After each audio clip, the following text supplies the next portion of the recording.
La rubrique bien-être avec Jennifer Malherbe et Daniel Graham. Bonjour Daniel. Bonjour Jennifer. Alors aujourd'hui nous allons parler des probiotiques et prébiotiques. Voilà, donc on s'est aperçu que notre intestin est intelligent, donc sa muqueuse contient autant de neurones que la moelle épinière et il fabrique des neurotransmetteurs qui peuvent nous rendre joyeux, nous aider à dormir, etc. Donc il y a plein d'études qui prouvent que notre on va dire microbiotope intestinal est d'une importance capitale et qu'on doit avoir une flore équilibrée. Et alors pour ça, il y a des probiotiques et des prébiotiques. Donc ce sont des... Par exemple, les gens pensent au yaourt, mais le yaourt, il n'y a qu'un ferment. Donc parfois c'est trop faible. Par exemple, quand on a pris des antibiotiques, ce ne sera pas assez. Donc les prébiotiques, pour que les gens sachent ce que c'est des glucides. Par exemple, on trouve ça dans les haricots, dans les pois cassés, dans les pois chiches, etc. Donc les prébiotiques, c'est des sucres qui vont nourrir notre flore intestinale, les prébiotiques.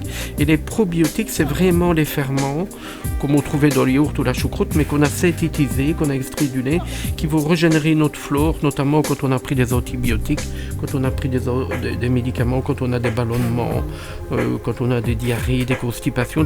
Ça va régénérer notre flore. Et il y en a beaucoup, il y a beaucoup de marques. Par exemple, au diététique, nous on utilise quelques-unes qui doivent se garder au frigo ou pas.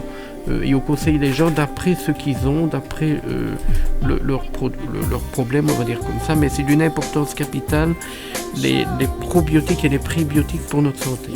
Et les deux doivent être pris pour avoir une action en général, significative dans notre secteur, dans le secteur de l'herboristerie, on met les pré et les probiotiques ensemble pour nourrir la flore et la régénérer en même temps. Et les prébiotiques Les prébiotiques, donc, c'est ce qui nourrit la flore, c'est ce qui va activer l'activité de la flore et la multiplication de la flore. C'est comme si on donnait à manger à notre flore, on va dire comme ça. Les prébiotiques, c'est ce qu'on trouve dans la nourriture quand elle est bien équilibrée. C'est des micro-organismes, des bactéries, c'est bien ça? Non, c'est un sucre qui va nourrir la flore. C'est un sucre, mais un glucide. Donc c'est pour ça qu'on pense aux légumineuses, comme j'ai parlé, les pois cassés et tout ça, qui vont amener des sucres très bons pour la flore.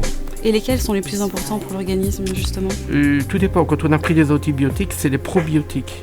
Parce que là, il faut vraiment amener des ferments qui vont régénérer la flore qui est détruite par les antibiotiques ou par des médicaments. D'accord. D'autres choses à rajouter? Non, de dire que c'est important et que si on a des ballonnements, des gaz, des diarrhées, etc., ou si on prend des médicaments type antibiotiques, il faut penser aux probiotiques. D'accord. Merci Daniel. Au revoir. Au revoir. C'était la rubrique bien-être avec boutiquesanté.be.